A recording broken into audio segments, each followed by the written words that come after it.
Hola, soy la doctora Karen Kermen. Hola, soy la doctora Lucía Miatelo. Hola, soy la doctora Cecilia Nento. Con las doctoras somos las directoras encargadas del curso de WetLab 2022 en conjunto con la Asociación Mendocina de Oftalmología. Le damos la bienvenida a todos y espero que lo disfruten. Hola, ¿qué tal? Soy Luis Ignacio Capelli y voy a hablar sobre la historia de la cirugía de catarata.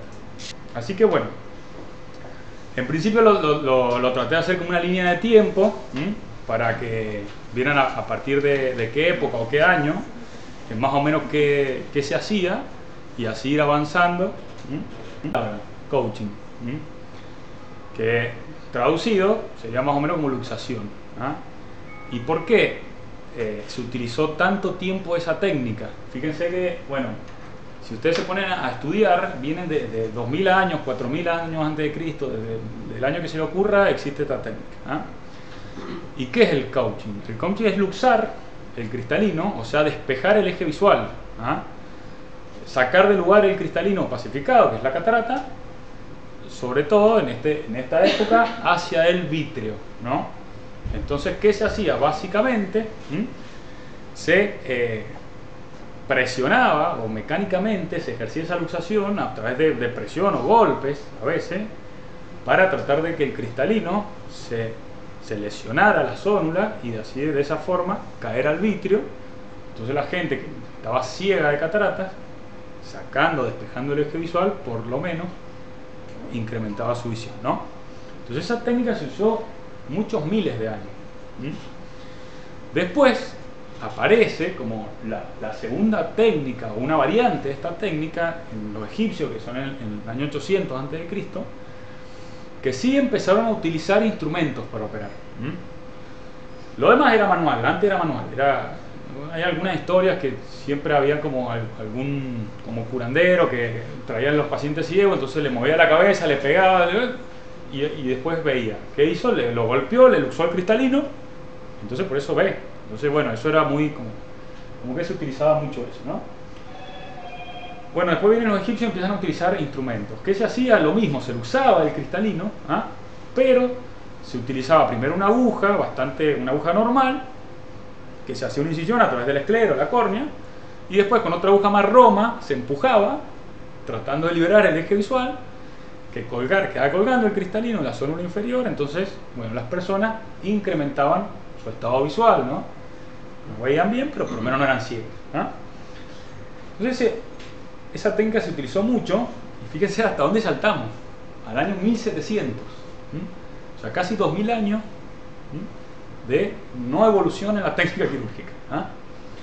En el año 1700 hay una descripción de que se empieza a utilizar una técnica donde se extraía el cristalino. Antes de eso era solo luxar, o sea, solo despejar el eje visual, pero no se extraía.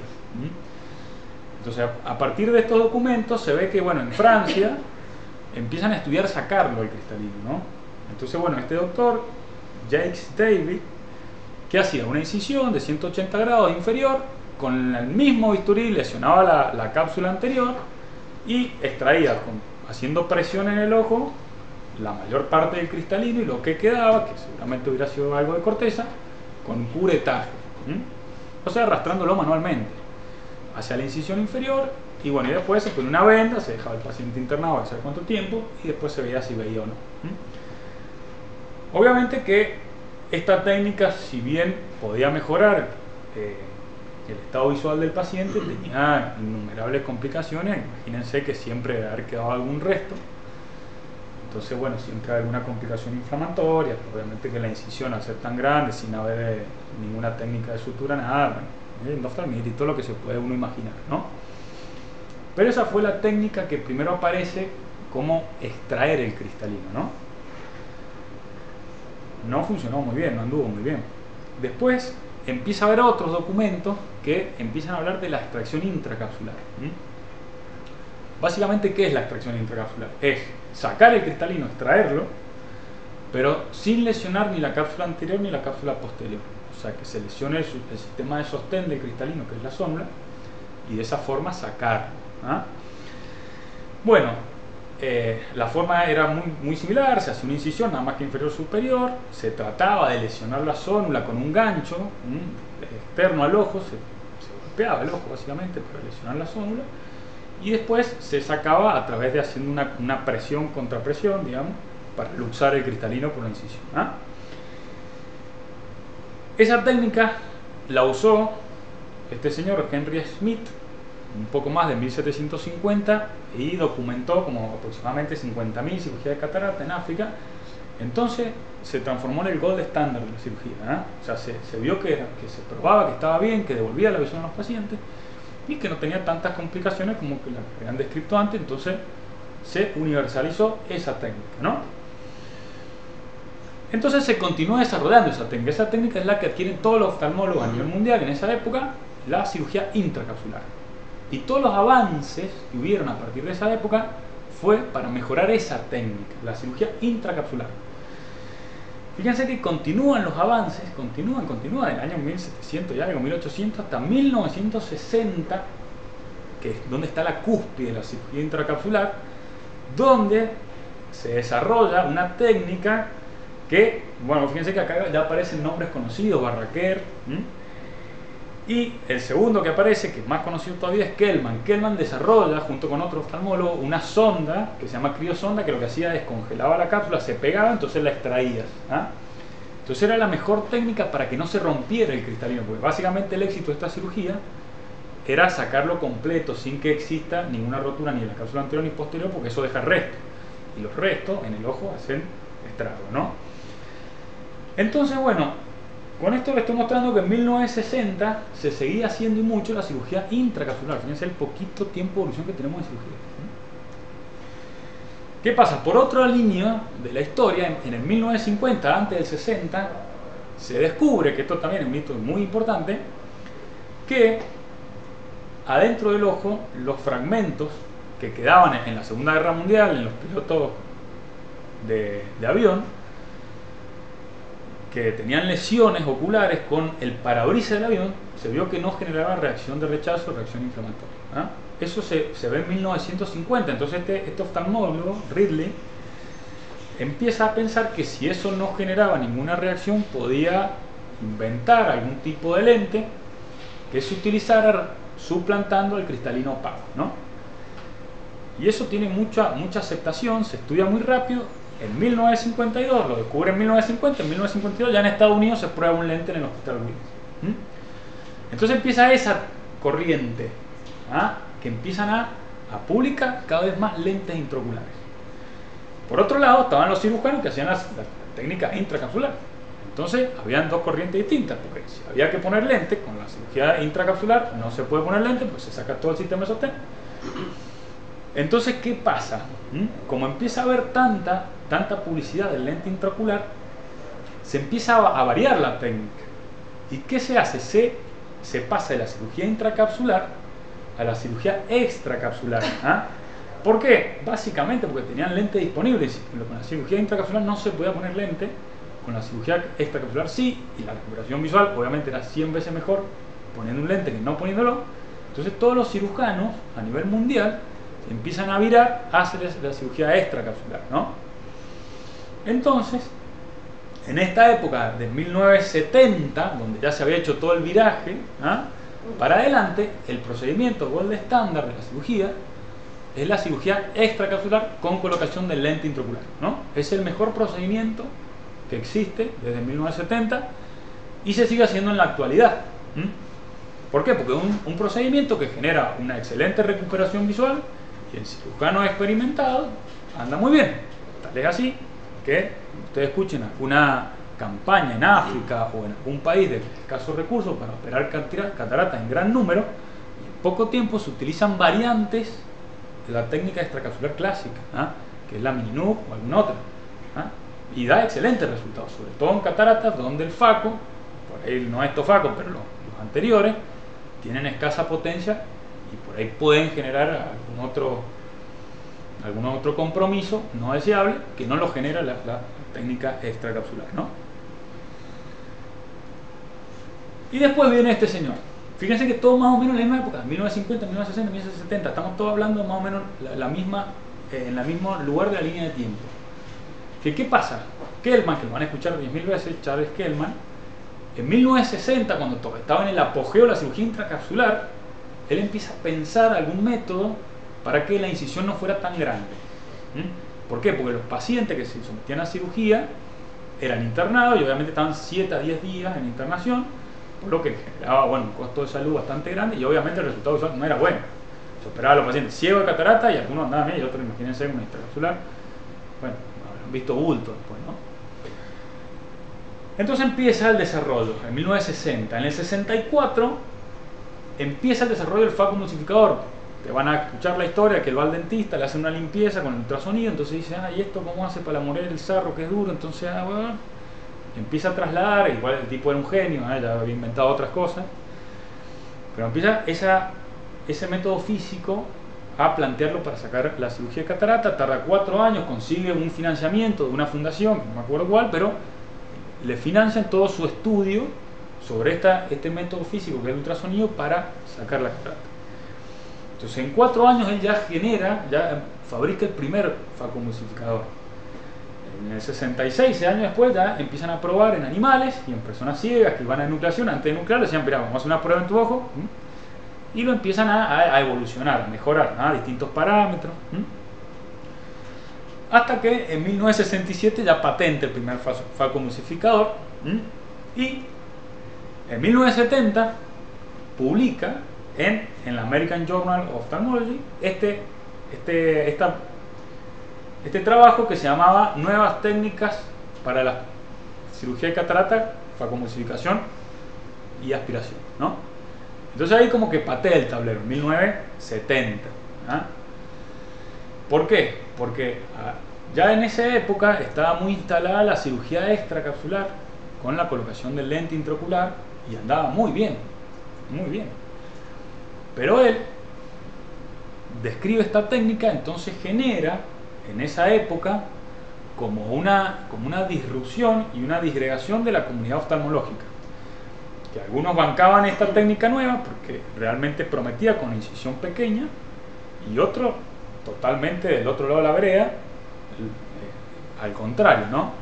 Lo trataban como de vende humo o de comercial, porque claro, él había patentado el faco, entonces la cirugía tenía que hacerse con su aparato, y bueno, realmente que no era muy a gusto de los demás oftalmólogos, que con muy pocas cosas se le ingeniaban para hacer una cirugía, ¿no? Había que adquirir un aparato para este tipo. Y sobre todo, ¿por qué había tantos detractores? Porque la cirugía extracapsular tenía muy buen resultado, y la con faco igual resultado. Pero ¿qué pasa?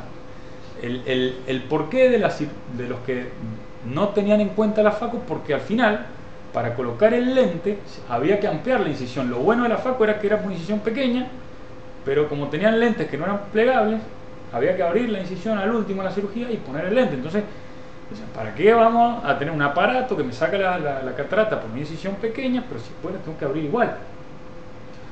Entonces no servía, la verdad que, o sea, si uno escucha las dos campanas, habría que escuchar más los que decían, no, esto no sirve, ¿no? ¿Pero qué pasa? Este tipo era muy, muy inteligente, entonces empieza a desarrollar un lente que entrara por la incisión pequeña.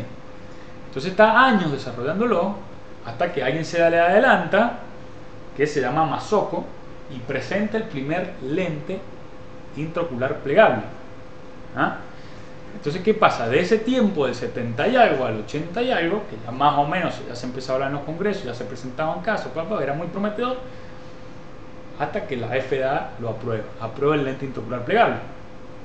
Entonces, bueno, acá ya no había más duda, o sea, pasaba a hacer una cirugía con incisión pequeña, y el lente intraocular permitía que esa incisión pequeña fuera la única incisión, digamos, de la cirugía, además de los accesorios, ¿no?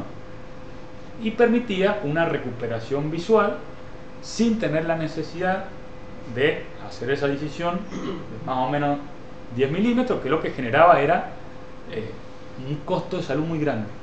¿Por qué? Porque con esa incisión a los pacientes, no hace mucho, se internaban para operar de catarata. Se internaban un día, después lo operaban y estaban, no sé, 7 días, 5 días, 4 días, depende de la evolución, y después le daban el. Con este procedimiento, bueno, él genera un antes y un después, porque la cirugía se empieza a hacer ambulatoria. Ya no hacía falta internar al paciente.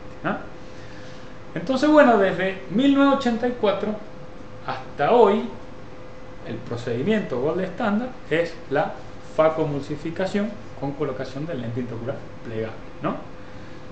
Amén de que hoy en día se siguen haciendo cirugías extracapsulares, ¿eh?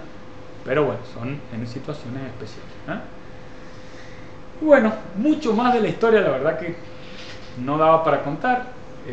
Lo que yo les recalqué son digamos, los hitos por ahí importantes que uno por ahí tendría que recordar como oftalmólogo, que fueron los que cambiaron la historia. Pero fíjense cómo en 50 años evolucionó abismalmente y los demás avances eran 2000 años. Entonces por ahí, si ustedes me preguntan dónde estamos parados hoy en la historia, estamos parados en la época donde los 2000 años se convierten en pocos años de evolución, capaz que 5 o 10 años. Van cambiando los paradigmas de la cirugía. Y por ahí, yo pensaba cuando hacía esta charla, tal vez estamos en esa situación, más solapados, sin tanta por ahí agresividad de una parte u otra, pero con el femtosecond estamos más o menos en esa etapa. ¿Por qué? Porque hoy se discute si se usa el femtosecond, si no. Un estudio sale que dice que no, que es lo mismo, que no. Otro que $500.000 me lo gasta una Ferrari, otro que no, que yo hago la Rex. Pero si ustedes se fijan, lo que va presionando para evolucionar la técnica o cambiar la técnica es el lente intraocular. Fíjense que de la intracapsular pasaron a la extracapsular, no por comodidad, no porque fuera mejor, no, porque había lente intraocular. Y de la extracapsular se pasó a la faco porque apareció el lente intraocular plegable. Si no, no se hubiera pasado. Porque la verdad que para los oftalmólogos, si vos te dicen que practicaste una técnica, la haces bien y tenés que cambiarte a otra, es tremendo.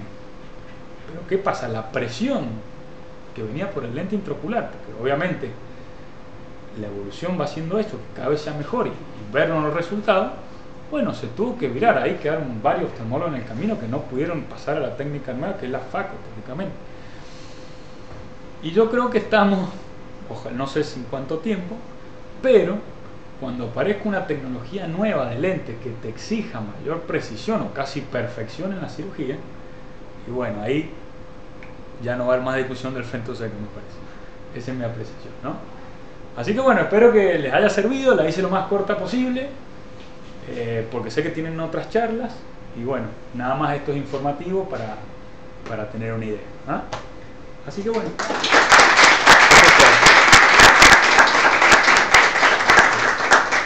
Muy bien, gracias Luis. Muchas gracias. de nada, Muchas gracias. vuelvo a repetir, gracias por la invitación. Bueno chicos, ella es Micaela Secasi, ¿sí? Nuestra técnica en instrumentación quirúrgica, nuestra instrumentadora del Instituto Saldívar. Con ella aprendí los primeros pasos para la asepsia y todo el armado del equipo, así que espero que disfruten la charla. Bueno, buenas tardes. Gracias por la invitación, Ceci. Y bueno, vamos a comenzar con un pantallazo de lo que es el quirófano, más que nada. Fundamental. Al ingreso a un quirófano siempre tenemos una zona que es estéril o semi-restringida y una totalmente estéril. Los vestuarios sería una zona semi-restringida donde nos vamos a cambiar nuestra ropa de calle, ¿sí? Por el ambo, ¿sí? Nos vamos a colocar el ambo, que es una chaqueta y pantalón, cofia, barbijo, cubrebotas o el calzado específico que ya dejamos ahí. Ahí estaríamos listos para poder ingresar al quirófano. Toda persona que ingresa al quirófano, ya sea que vamos a instrumentar o un cirujano a la cirugía, nos vamos a hacer un lavado social de manos, que es como el que nos hacemos en nuestras casas. En los quirófanos contamos con jabón neutro, ¿sí? Nos colocamos primero en una mano o en las dos y nos vamos a refregar bien, siempre entre medio de los nudillos, ¿sí? Las 4 caras de los dedos, las uñas, y nos lavamos con abundante agua, sobre todo eso, mucha agua. Las personas, ya sea el cirujano y la instrumentadora quirúrgica, nos vamos a hacer un lavado quirúrgico, ¿sí? ¿Qué es importante esto? Hay lavados que se hacen con cepillo, otros con clorexidina, otros con iodopedona, dependen del cirujano, si es alérgico o no. Y la gente que, por ejemplo, realiza el lavado de cepillo, son estos cepillos así.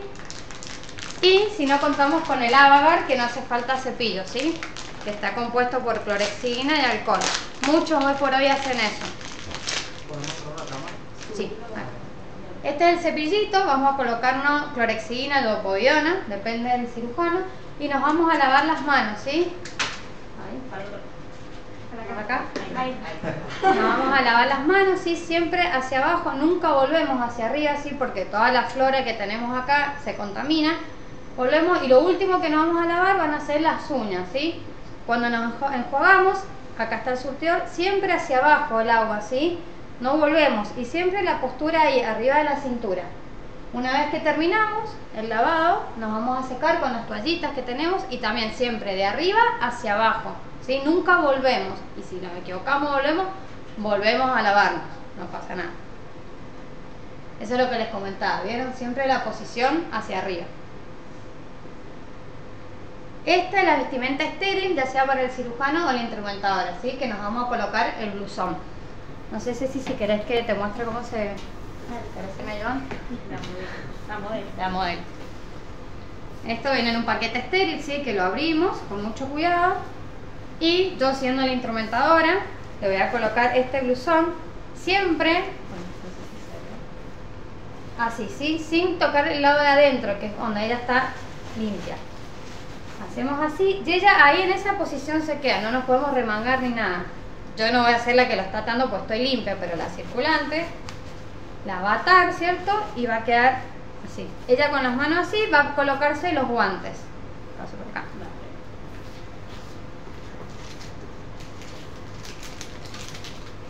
También, siempre que vamos a abrir algo, todo viene señalizado para no contaminar nada de adentro. Lo abrimos siempre así, hacia afuera.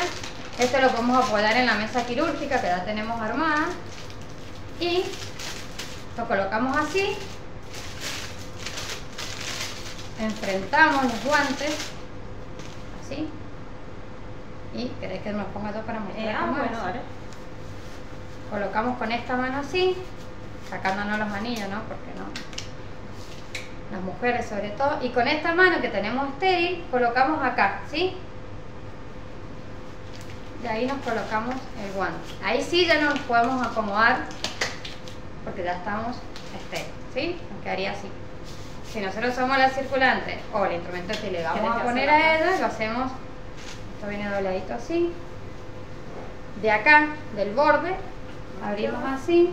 No, derecho. Me quedó al revés. ¿Sí? Es que es grande. Sí. Este viene igual.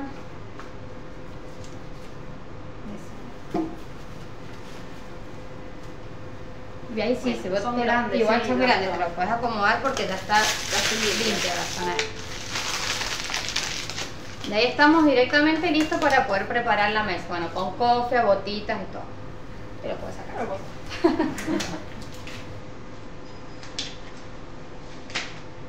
Siempre sacar primero el Sí, blusón siempre y- así y después Y los después guantes. Y más si vamos a seguir con otra cirugía.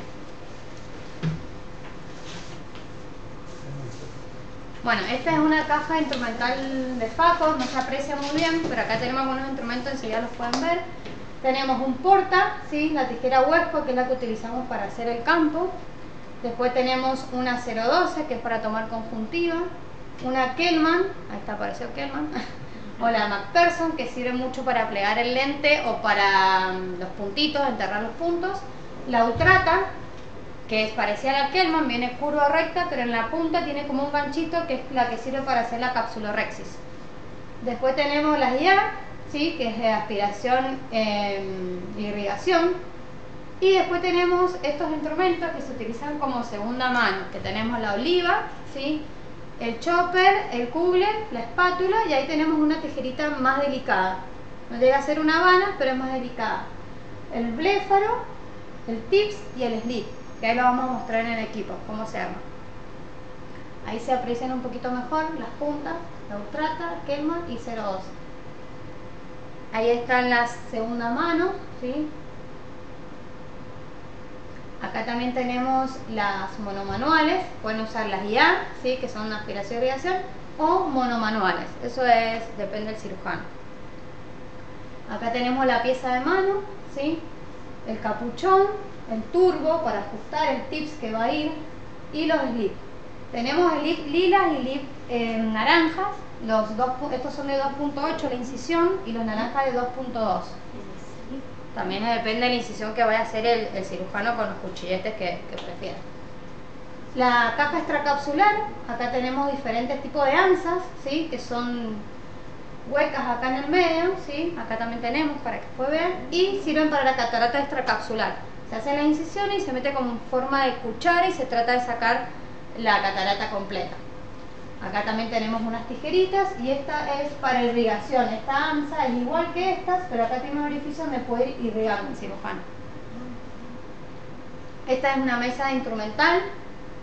Vamos a tener un Pyrex, ¿sí? Con solución, puede ser Ringer o BCS, alguna solución balanceada, gasas, hisopos, viscos livianos y pesados.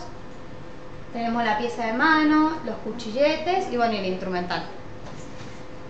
Los insumos necesarios en una mesa quirúrgica, bueno, van a ser los cuchilletes 2.8 o 2.2, depende de lo que pida el cirujano. La jeringa con solución, jeringas con lidocaína al 2%, se prepara una pura diluida y siempre se diferencian con las cánulas, ¿sí? Los viscos livianos y pesados, hisopos, gasas, una cinta estéril y el lente intraocular. El inyector también tenemos que tener, depende de la marca del lente. Y en algunos casos el cirujano nos puede pedir azultripano o fenilefrina para poder dilatar si el paciente no ha dilatado bien. Bueno, acá tenemos para poder armar el equipo de FACO, tenemos el cassette, el frasco BCS o Ringer como tenemos ahora en el back y la pieza de mano. Tenemos el vitrectomo anterior, que este equipo, que es de Alcon, hace vitrectomía anterior. Ahí lo tenemos. Bueno, y les muestro acá cómo más o menos se arma. Este es el cassette, ¿sí? El kit. También se lo pasamos a la mesa del instrumentador. Con esto se arma estéril, obviamente. Está arriba, está arriba. Siempre viene todo dobladito para que nosotros podamos colocar las manos, ¿sí? Y no contaminemos. Entonces lo se hace así.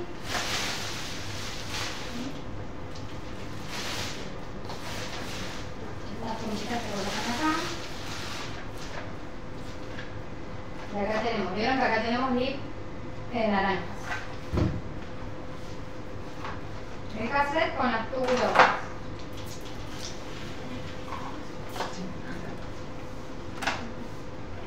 Primero colocamos el cassette, que entra biselado acá, lo toma el equipo.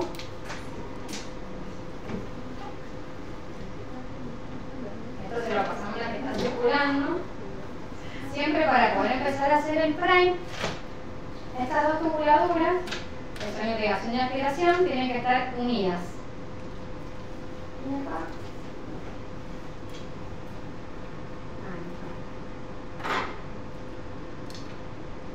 Pinchamos el lugar.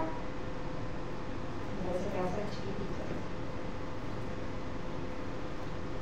No entra. Bueno, va a quedar acá adentro, ¿sí? Y una entrada muy chiquitita.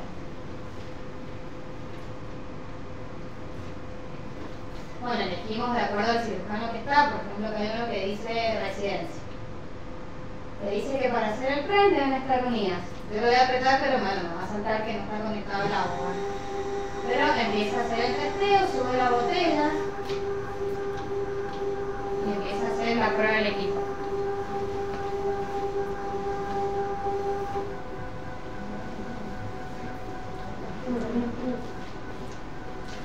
Acá tenemos la pieza de mano, ¿sí? Acá hay diferentes puertos donde se puede conectar. Tiene puntito rojo siempre tienen que estar unidos. Para poder abrirla, esto tiene un sistema que se hace hacia atrás. Lo colocamos en el primero, puntito rojo con puntito rojo. Esto también es muy importante doblarlo bien, no quebrarlos tanto porque si no deja de funcionar la sonda. A mí me dice que no tengo el sistema de la presión del agua. Estas dos puntitas las vamos a colocar en la pieza de mano, ¿sí? Es así. Este es el tips que les mostraba yo. Ahora no tengo el ajustador. Acá está el tips, ¿sí? Que es de acero. Va con un ajustador que no es este, es otro metálico, que es el turbo. Bien, siempre queda bien fija. Esto igual, si lo llevamos a dejar suelto, también te sale en la pantalla. El equipo te va avisando de todo. A la pieza de mano le ponemos un tips que tiene un filtro. Esta no tiene, pero tiene filtro. Lo colocamos con mucho cuidado y él tiene dos orificios acá que quedan hacia los costados. Y lo dejamos un poquito ahí. Una vez que tenemos esto colocado, le colocamos también el capuchón para hacer la prueba de vacío. Siempre para hacer la prueba lo colocamos acá arriba de la pieza, nunca acá adentro, ¿sí? Voy a hacer el film, ahí empezaría a pasar el líquido por las tubuladuras.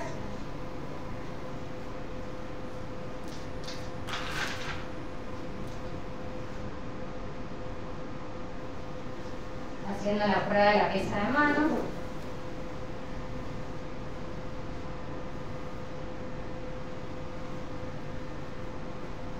Y después va a hacer el testeo de toda la pieza, incluido el vacío.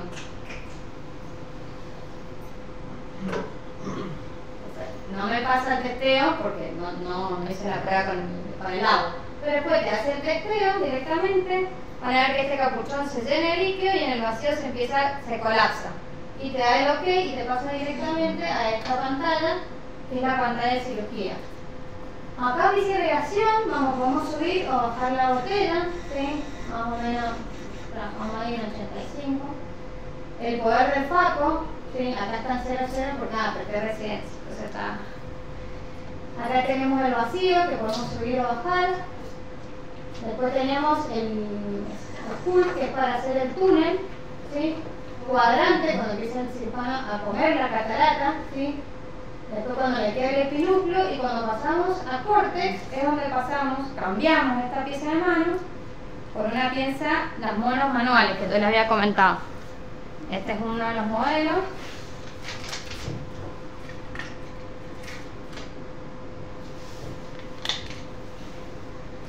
Bien, es así y acá también se le coloca un protector.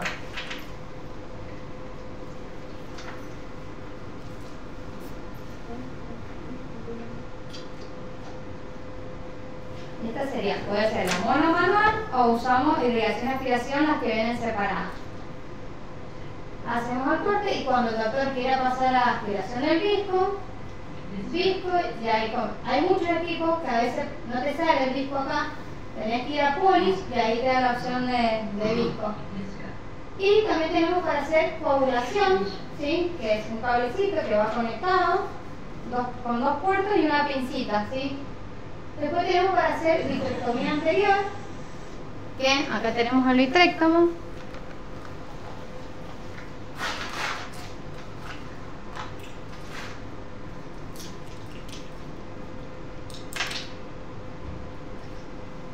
Acá tiene el dibujito de vitrectomo.